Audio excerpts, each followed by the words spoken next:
everybody. I'm Amy Broderick, and we're here today with the Humanitarian Hub. And this is a place where we get to gather other individuals who are doing great work of kindness and support to others.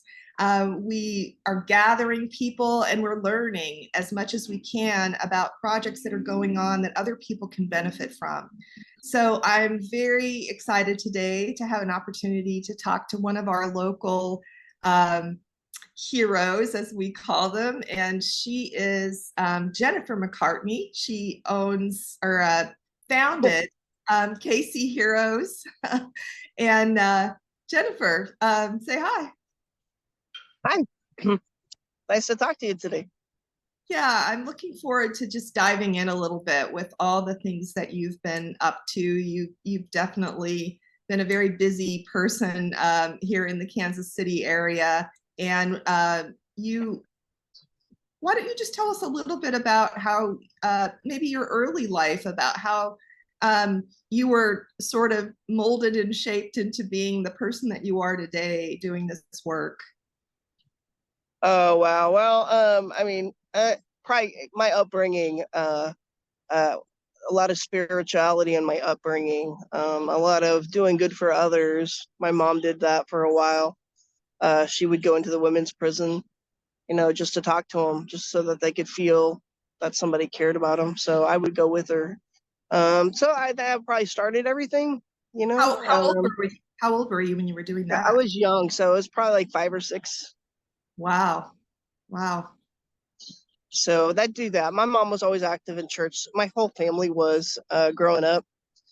And I just thought it's always been my heart to help anyone that's around me that I think is sad. It's the best way to describe it. Mm-hmm. A lot of us go through stuff and we can get through it. There's other people that don't have those same coping skills. And if we were more aware of our surroundings and the people that surround us, we can see that hurt and we can make a positive impact just by being nice to that person. Absolutely. Yeah. So that was sort of the beginning, and I always find it fascinating that this stuff gets seeded at a really early age based on our environment. And so that sort of began it for you. And then as you moved through life, there was a point in time when you decided you wanted to make a difference in a bigger way. So how did that begin for you? I'm a retired pro boxer. And so when that ended, I really didn't have a direction because I didn't finish college. I was a server prior to all that. And I was a single mom and I really just wanted to help people. And I was broke. I didn't know how I could. So I started a Facebook group called Kansas City Heroes. I just added people I knew and I started going out and doing nice things for people and just videotaping it, not to give myself glory, but to show my daughter and show other people how easy it was to pay it forward. It's not hard at all. And people think, oh my God, I don't have time to do this. I don't have time. Yeah, you have time to be nice on your daily track of your daily day, whether it's work, volunteering, family, whatever. You're going to have a chance to be nice to somebody. So do it. Yeah. Yeah, for sure. There's so much more kindness that we can spread in this world, and it's more needed today than ever. And so, yeah. So thank you for starting KC Heroes. And so for those that are watching, there's many people watching that are brand new to the channel, and they may be brand new to what you're doing. So, can you kind of walk them through a little bit of when you started KC Heroes, what that looked like? Sure. When I started KC Heroes, it was just going, taking my lawnmower and my 14-year-old daughter at the time to seniors around in the neighborhood, or I'd have people refer a senior to us. It started with seniors, and we just go do their lawn, and my daughter talked to them while I did their lawn, or we do some housework for them. But then we started. My heart has always been with seniors, but with people that are struggling with homelessness. Growing up, I would always see people at the side of the road with signs. I always ask my mom. My mom and people around me never made me think that homeless people were bad in any way, shape, or form, that they needed more love. That was basically what they showed. They just need, sometimes people need more love and attention for a little bit. And that's why I think that we are dropped in people's lives and people are dropped in our lives, some for a day, some for a couple months, some for years, but all with a purpose, right? Them dropping into our life is changing our life. And we're doing the same for someone else in a positive way. So we did that. And then we just started going and volunteering ourselves. And we started actually volunteering at Free Hot Soup. I did. I met some wonderful, incredible humanitarian people. And I found my people is how I viewed it. I was like, I found my people with that grew. And Kansas City Heroes covered a night that Free Hot Soup didn't for the picking. That's how we did it. We wanted to work together and feed more people. So now that's what we do. We do that, but I'm a case manager now. I wasn't when I started. I have other case managers that volunteer with us, so we can actually get them those resources and connect them right to those good resources that they would otherwise be really in major confusion mode, not knowing what to do next. So that's basically what we do. Yeah, so, well, that's exciting that you're a case manager now. That's awesome. So if we just dial it back a minute to, so Hot Soup does, they do the Prospect Park, the Davis Park. Those are on opposite Sundays. And then they do the Saturday afternoon at Washington Square Park. You guys do Tuesday nights. Tuesday nights? Mm-hmm. Yeah. And so this is how you're getting the city covered because there's there's a variety of groups that are doing. Yeah. And we have throughout the week, we have admins that are doing street outreach as well as myself. And on the weekends, we deliver furniture to Newly House, which I'll be doing after this interview. Yeah. So when you say delivering food, can you just... No, furniture, not food, furniture. Oh, okay. We don't. Yeah, we actually now we are get beds and some furniture if we can. It depends on the help we can get to our Newly House. So case managers and different organizations and stuff have been putting in needs requests to at least get them a bed. So yeah, we're also doing that now. Oh, nice. Great. So when you started at the park on Tuesday nights, what did that look like in the beginning? It looked like I think there was four or five of us, 3 or 4 volunteers, and probably about 5 to 10 at the most people, because they were just hanging out. They didn't know, they didn't know we were doing it, and it kind of picked up pace as it went, and everyone saw us, and it just, the word got on Tuesday nights, and then now we have some Tuesday nights can be up to 200. Yeah, I've served food where I don't even look. I mean, I look at them, but I don't look at the line. So I am like, just serve, just serve, just serve, and yeah, and it was super cold on Thanksgiving. I remember serving on Thanksgiving, and it was like, but I didn't complain because I had clothes on at least. There were some people there with just a hoodie, and I felt so horrible for them that they didn't have a coat. So so that's kind of how it started, and then and so you just gathered whatever bit of food and started going there. That the word spread, and now it's so much more. And now we've gone from the extreme winters to now it's super hot, and I know that often you guys will try to give them cold washcloths just to kind of help get them cooled down in the winter months. It's the hot hands and anything we can do to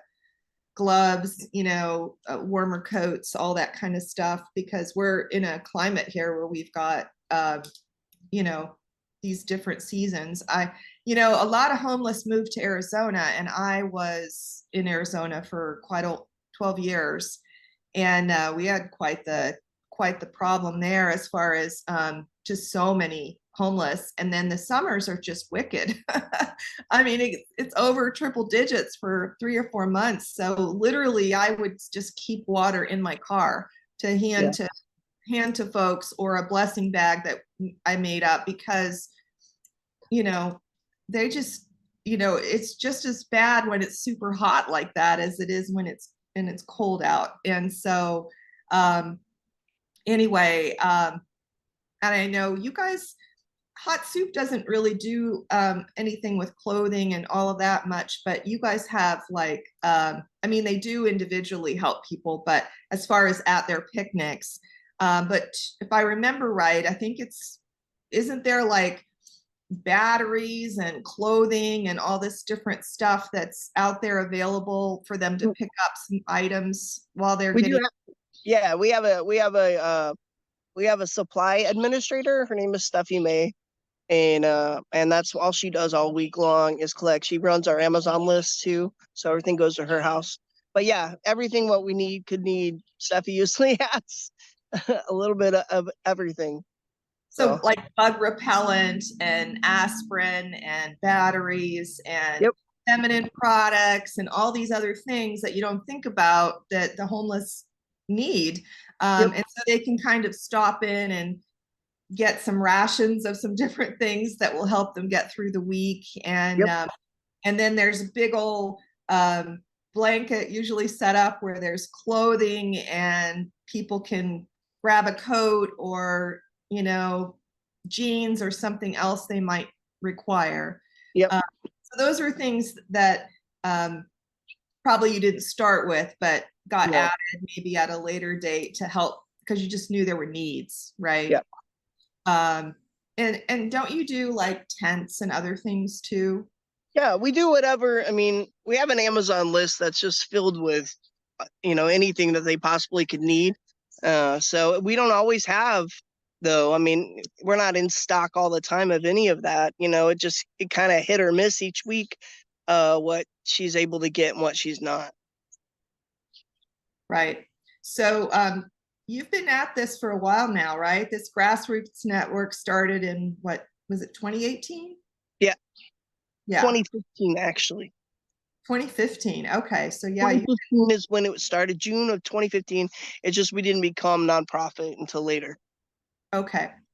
Yeah, cool. That's nice to see that it's it's grown and evolved and it keeps going. So so as it grew, it sounds like at some point you brought in a other organizations to help support. You have an alignment with a church outreach, is that right? Oh, sure. It's the same though alignment that with any of the other ones, Free Hot Soup and them. It's with All Souls. They're kind of have given their building and their servitude too, because that's what I call it. They just do nothing but serve others. They're amazing people. But they allow us to use their kitchen, so we have a commercial kitchen. Same with Free Hot Soup on those picnic days. Okay.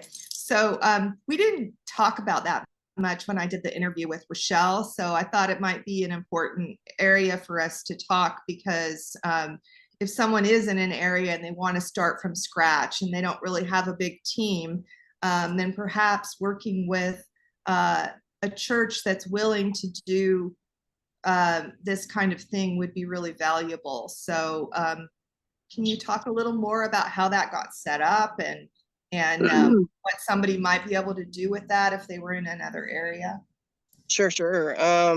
Networking is always invaluable, or is always most valuable beyond belief, because you're connecting hands and making your circle a lot bigger to help those people that are hurting on the inside of that circle, right? I think that's how I view us. We're on the outside of the circle, giving that comfort and security to those people that are struggling on the inside and who are just so lost in their trauma and their despair and whatever they're going through. That has put them in that position. Um, Everybody lands in that position for a different reason. So that's why not judging others is a huge thing that we try to practice daily. But All Souls is just an incredible group, and they've just I don't know what any professional partnerships or anything. This is all just the way it's worked out. They, just one day offered for us to come there and do that, and then we started helping the other parks on the other picnics, and they help back, and it's just a network of people helping each other put these meals out, so that at least there's certain nights a week that people know for sure they can have a nice good meal. So they just have they're just incredible. They really are. They're just a really huge community um, blessing to Kansas City. They really are. So that's basically it. So we get to go there, and we use their kitchen, their commercial kitchen. We make sure everything is the way it's supposed to be, and we get some really good food out to people and good supplies, and they just help us get there and do it. So I know with Rochelle, those guys go to her home and they tend to like pack up the things or drop off if someone's done cooking and baking and such.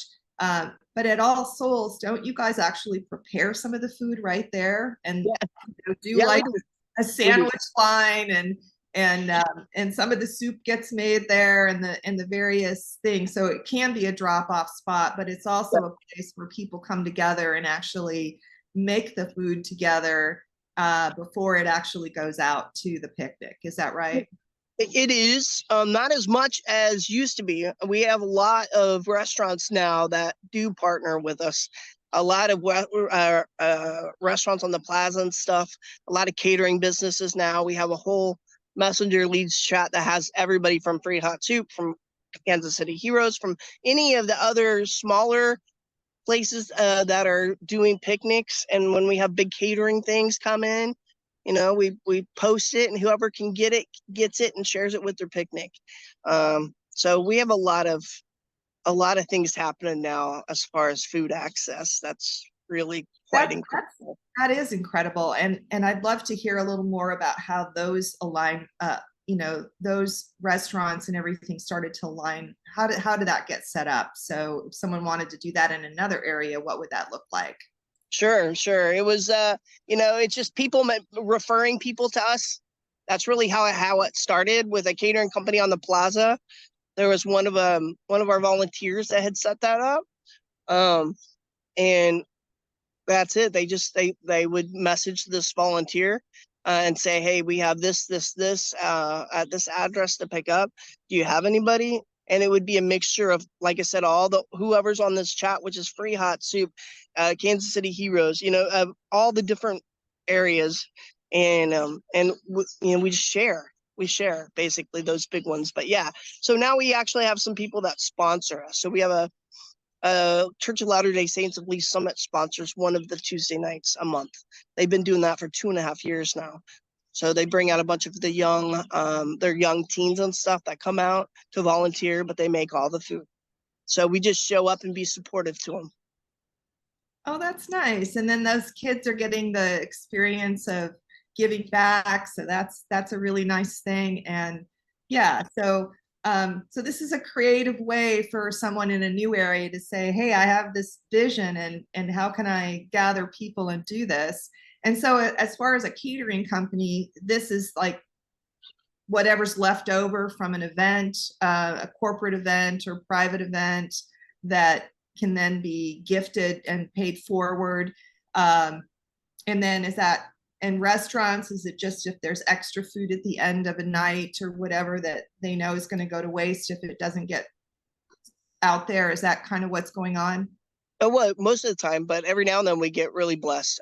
We've had, I'll bet the Summit Grill. Was last year, I think year before. Summit Grill donated 250 of their wonderful chicken pasta meals to us one night, and it was all made fresh that day.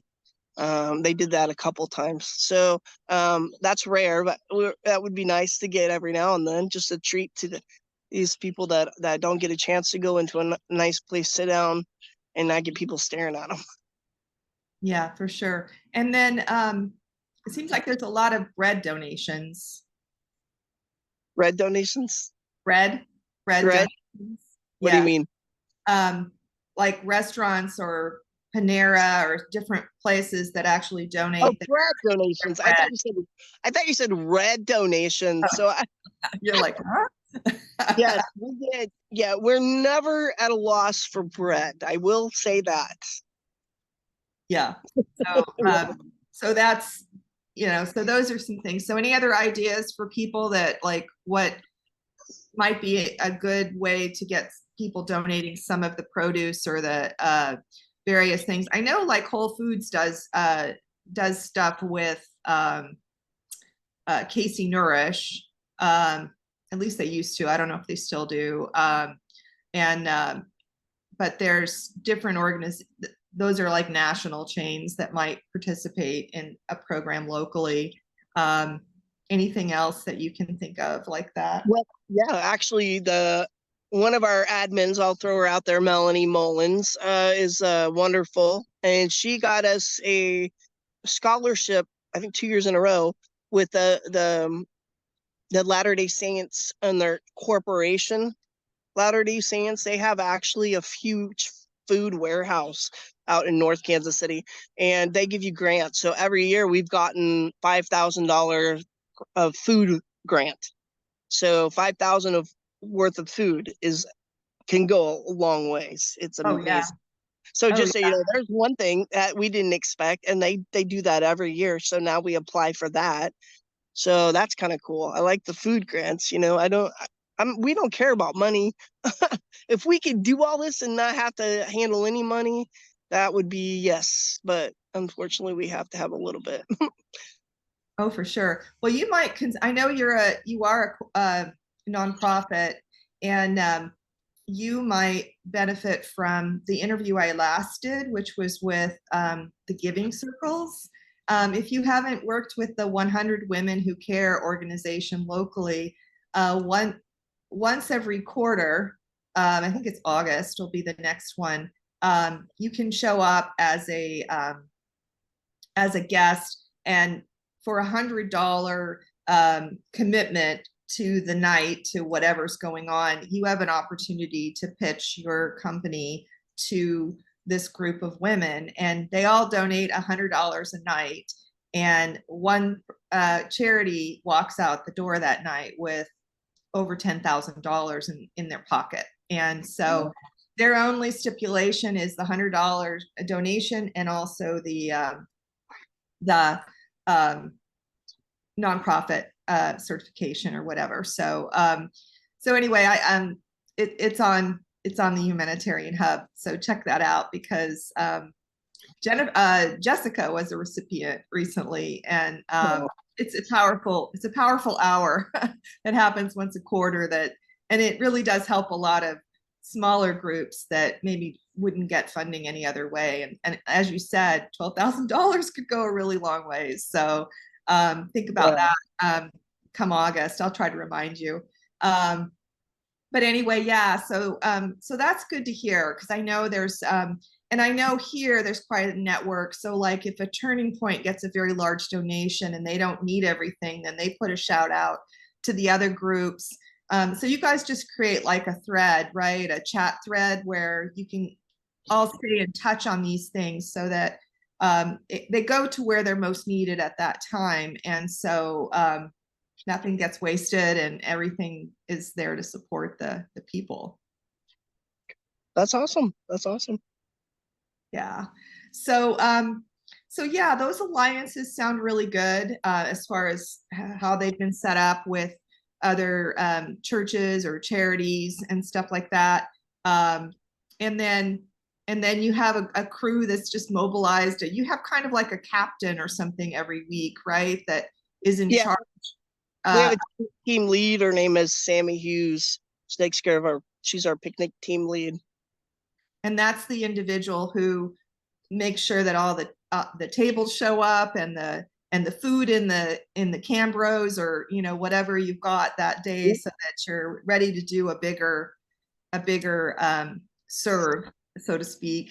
And something that people don't think about a lot, but you guys have gone to those like clamshell kind of things to serve the food in, so that people don't realize, but when you're in line, and you've got everything you own on your back and you're sitting there trying to juggle plates and cups and all of this, then you figured out that like even something as simple as that makes a big difference, because all of a sudden they've got to, like, we tend to hold their plate all the way through the line and serve them so that they're not having to juggle one more Right. thing while they're, I mean, it's a simple thing, but it makes a big difference, right?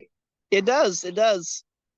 So, Yep. do you think of anything like that in the line, or things you've learned that would be of benefit to someone brand new so that they could have maybe a really efficient picnic as they get going with this?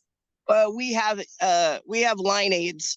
So we have a couple random volunteers that will stand by the line and all the way down just to keep their eye out for someone struggling.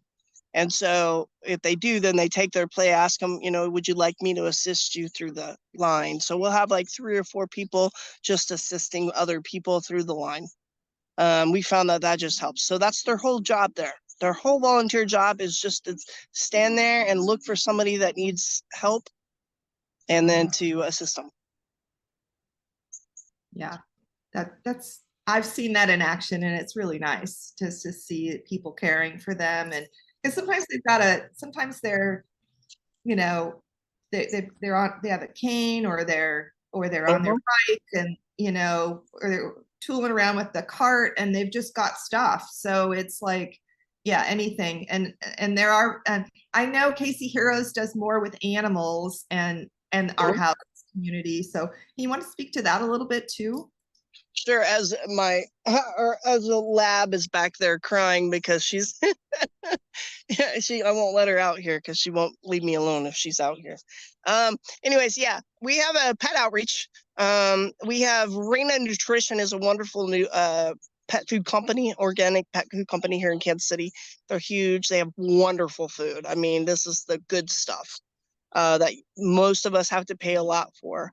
And they donate every month so that not just our houseless, but our newly housed can have some food. A lot of people won't even get in housing that have animals because a lot of them have support animals, and they take that animal with them into housing. But then all of a sudden they have all these bills that all of us have that have jobs, and these are people that haven't and are starting to learn basically that part of their life over again. So we want to help them, and pet food, just a little bit, but it helps. So that's what we do. We also we've made friends with a lot of the organizations, from the Pet Connection, to Humane Society. I mean, we all try to help where we can. We have been able to donate some dog food and cat food to some of the local food animal shelters through our friend Scott Poor. So that was really cool.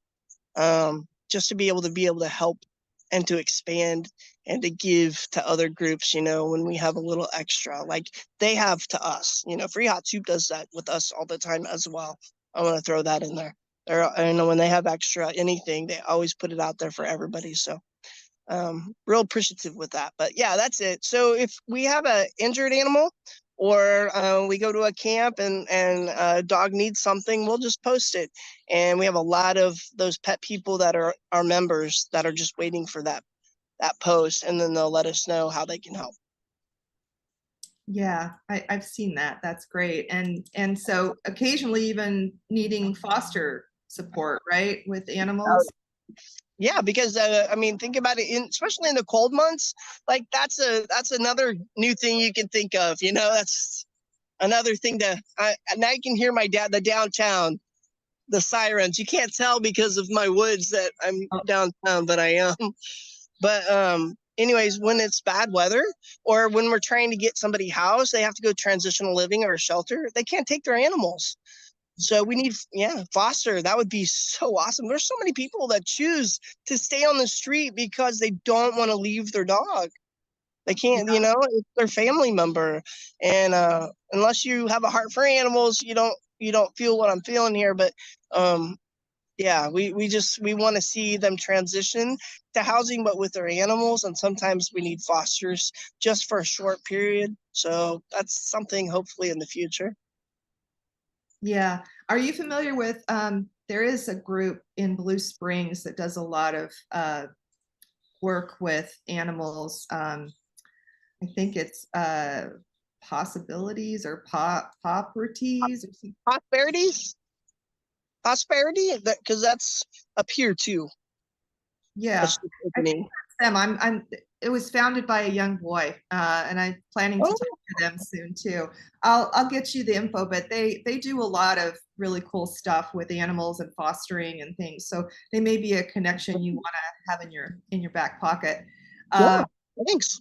yeah, I'm a big animal lover, so of course we got to take care of them too. And so yeah, with Casey Heroes, it's working with the houseless. It's also housing transition, and then it's also working with the animals, or those that are houseless that do have animals. So kind of looking at your site, it looks like there's 3 different categories that you've kind of focused on, really supporting.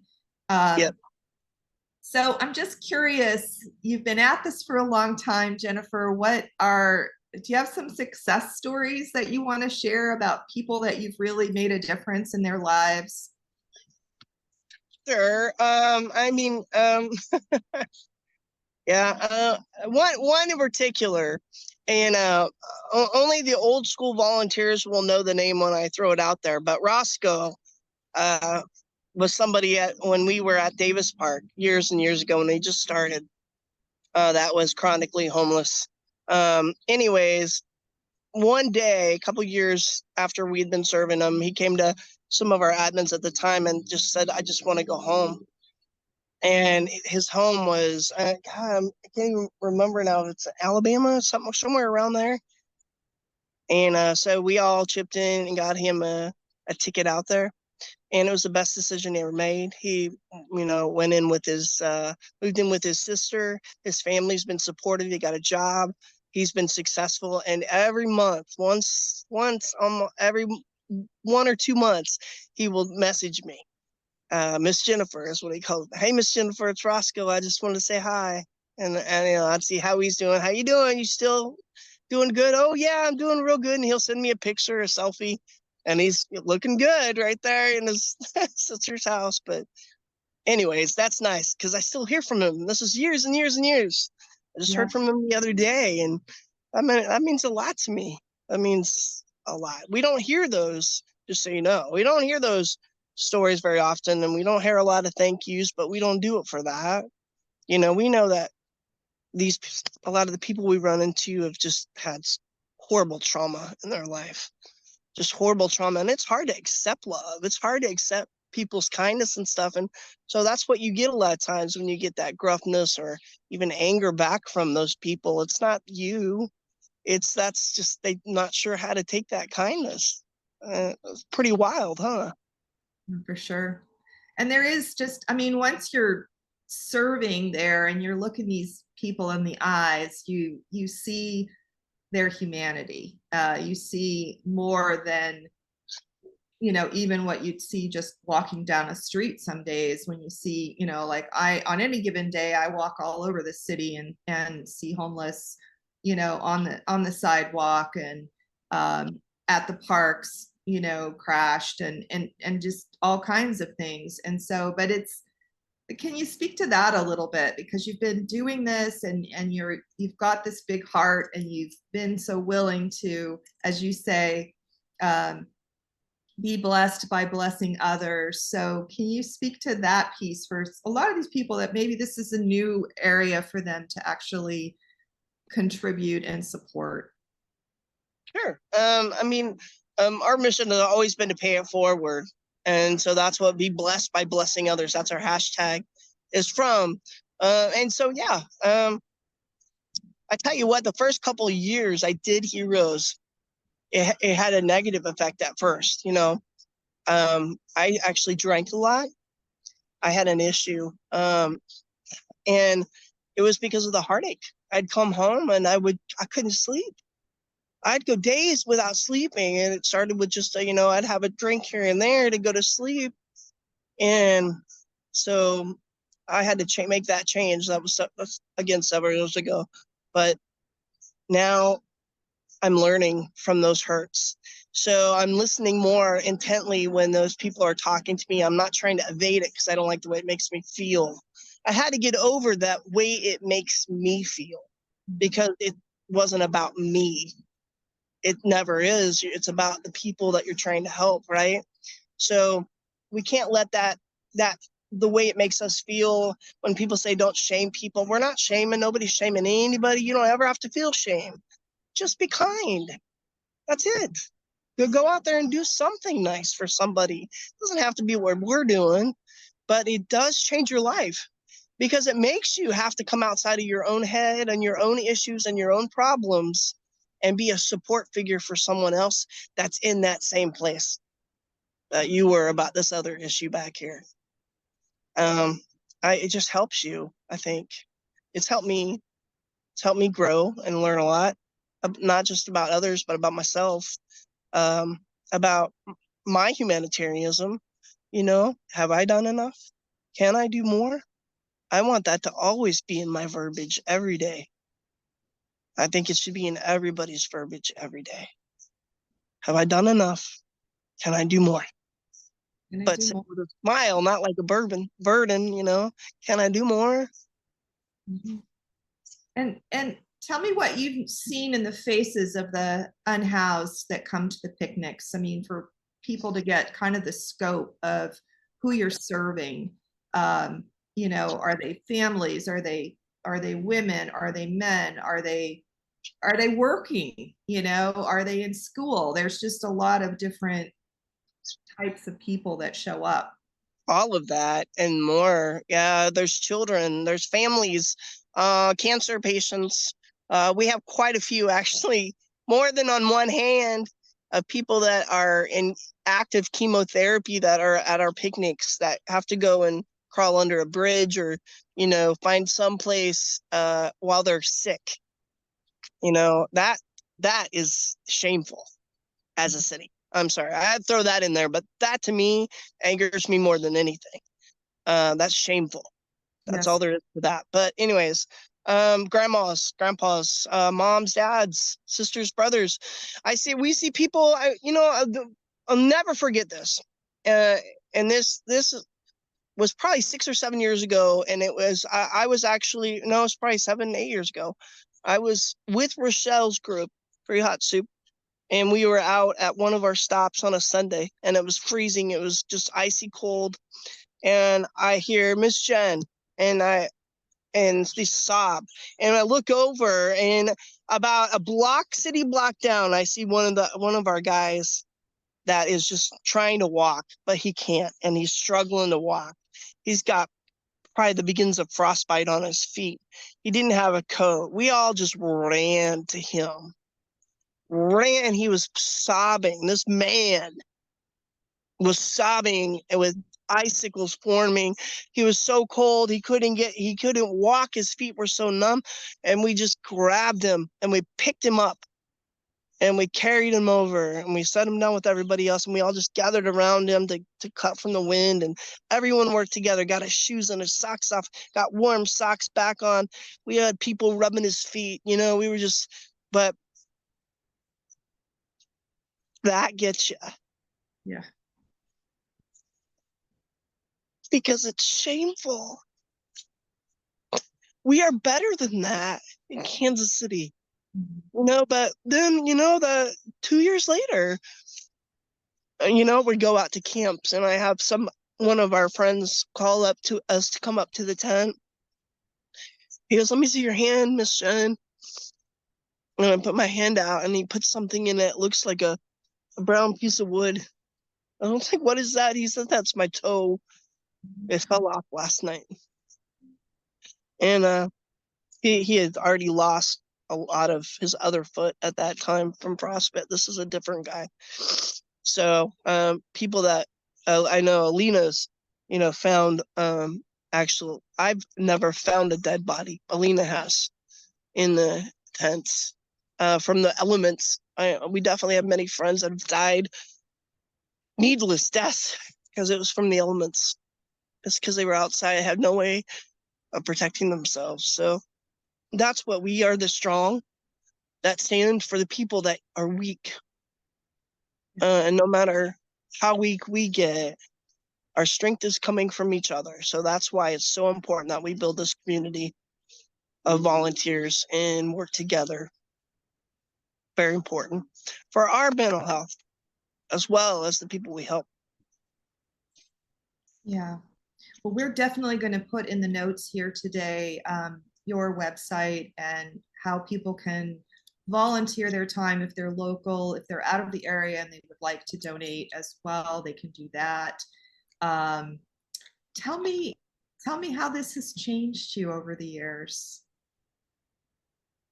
Um, it's hardened me a little bit, but not in a bad way. I've always been one of the bleeding heart, wearing my emotions on my sleeve. I still do a little bit, but I'm a lot better at it. I can look things more logically than emotionally, and that's different because I always led with my heart. I'm trying to lead with both, trying to be a little smart. Um, I don't know. It's a learning process. I know that I do like the way that I feel as a person. I Mhm. know that I can proudly say that I feel good about the kind of person I am and who I am and what I bring to the table every day in my life. Um, but it can always be a bigger area of expertise. I want to know more. I want to learn more, so that we can help more people. We can build a community that lifts people up instead of tearing them down. So, And if you had any advice for people wanting to start this kind of a movement in their area, what else would you want them to know? just really get out and know your community. That's what I did for the first couple of years. I inserted myself anywhere I could. I found out who was in charge. I made sure I introduced them and let them know who I was and what we are doing. Um, that's the best way to do it. Let people know what your mission is and get out there and do it. Don't just say, this is what I want to do. Go do it. Lead by your actions, because actions do speak louder than words. And so, again, be blessed by blessing others. That's action, right? Yes, it's doing the work, which it really does bless you because you receive probably more than even the people that you gift to at times. Just that's been my experience. It's like I'm always blown away. It's not like I go out with that intent, but you come back with this sense of meaning and purpose and it just feels good. So and not that any of us do it for that reason. We do it because it needs to happen. It needs to, these people need to be supported. So do you have are there any big needs right now in the group? Well, I mean, tents and tarps are always the biggest need for all of us. All of us that go out and do street outreach, there's never enough. If the city would quit bulldozing the tents in tent cities, then we wouldn't have to keep supplying them with all the supplies. But so yeah, it's summertime, so of course, bug spray is a huge thing, just to give them some comfort. Because I mean, that's another thing. You see them showing in the summertime, and they literally, it's hard to see any spare inch of their skin that does not have a bug bite on it. Literally scabbed from top to bottom. I mean, I can't even imagine. So bug spray. Well, and the sun's really intense right now too. I've just been walking in the city and I'm surprised how much sun I'm getting in just an hour. And I start Yeah, thinking about them and I'm like, you know, sunblock. Yep, yep. it's a lot. So it's good to see that the washcloths and stuff can help at the picnics and um, cold drinks and keeping, extra water around just to hand at people whenever, even not just at a picnic, but whenever you see them on the streets because it's just that time you got to hydrate. So yeah. So anyway, I can't think if there's anything else I really wanted to make sure we covered, but is in just kind of wrapping up here, is anything more you really want to share about how this can contribute or anything else that would help somebody that was starting something like this? A really simple thing that people can do from their own home is a social media neighborhood drive. and that is everyone's got these neighborhoods, that on social media, Overland Park neighborhood at Overland Park, neighborhood of Lee Summit, neighborhood of whatever. Get on there and have somebody be a driveway, be a drop-off point, and just say something like sleeping bags. Hey guys, you got old sleeping bags, and do a drive like that. If everybody in this city did a drive for one thing, we'd never have to have supplies.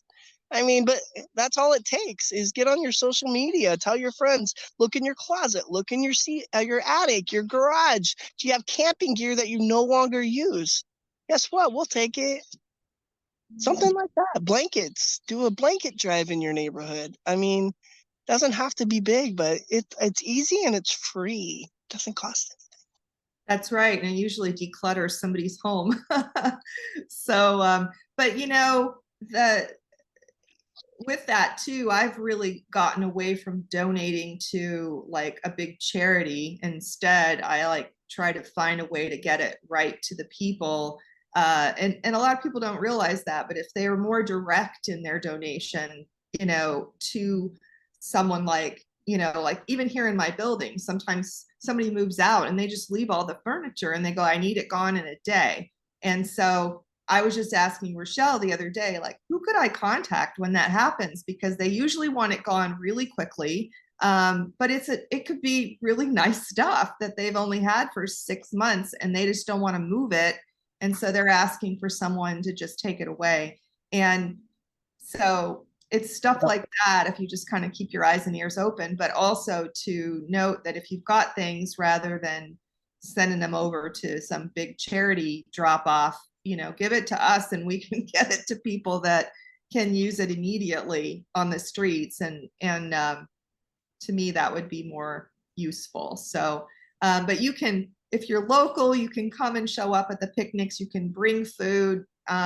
There are point people, team leads or whatever, where you can see the sign up genies, or you can see and talk to someone that can tell you what's needed, whether you don't have the ability to provide food, but you have hands and you still like to cook, you can show up and help assemble sandwiches or soup or something else. And then of course there's just showing up at the events and supporting people. And so as a case giver, let's just chat on that real quick before we wrap up too. What does that look like for you now that you're doing that work as well? I just really just broadening my education now more. I'm learning, all the ins and outs of all of the rules for vouchers and just all the resources I never had privy to before, because I'm part of another organization full time. That's where I get paid to do it. I don't get paid to do heroes stuff. So yeah, and so that element is really key to most of the picnics that are happening in Kansas City right now. There are caseworkers on site that are there to assist an individual who wants to get off the street. So a lot of people think, oh, you're just feeding them and blah, blah, blah. And it's like, no, we're actually providing. Oh, we didn't mention the other services, so we should talk about that too real quick. That beyond, can you just speak to the medical and the hair and all the different things that are also available at the picnics? Okay. Usually once a month, depending on if the shuttle breaks down, we have a wonderful hair stylist that has her own her company and her own boutique in Kansas City. Her name's Liz Bean. She comes out there in a hair styling shuttle and will do the hair for people. And then we have Team Jesus that comes out there. Usually once, sometimes every month, sometimes every couple months, we'll come out there and they have a shower, 2 showers, a big trailer, have 2 showers in it. And so they provide fresh towels, fresh clothing, and the people can come take a shower when they get out. They have brand new, fresh clothes and stuff to put on. That's pretty cool. Caribbean on the Boulevard, amazing nonprofit. They come to the park every other Tuesday, and then they come to one of our big campsites that we do after the park on the other Tuesday. So we got a lot of community support. That's medical. That's providing them. Is a nonprofit medical. They have a onboard pharmacy on their bus. They have 2 exam rooms. They have nurse practitioners, nurses. They have techs. They have students, all there to provide medical care right there at the picnic. Yeah, and I know that even we've had people. One of the times I was at a picnic, there was someone that had a seizure right in front of us, and I know that there were care. I think Lindsay was there. You know, someone's there to support these folks, get them, and she actually went with them to the hospital when the paramedics showed up. And so, this is the kind of wraparound services that are being provided to help beyond a meal. It's not just about a meal. It's about caring for the whole individual at whatever level is possible. And I think that's the other element here that it has made it successful in what's being done, is that it's not just one aspect. You're focusing on every piece of this that could be shifted in that person's life. And so that's really key. And I love seeing that that's available and supporting them. So yeah. Well, I think we've covered it. I think we've covered the majority of the different areas. And it's an honor to speak to you today, Jennifer, and also to serve when I can with the picnics. And but I again just encourage you to check out their organization, donate to them if at all possible, whether it's their Amazon list or or just financially, so they can keep doing the great work that they're doing. So thank you very much. Thank you very much.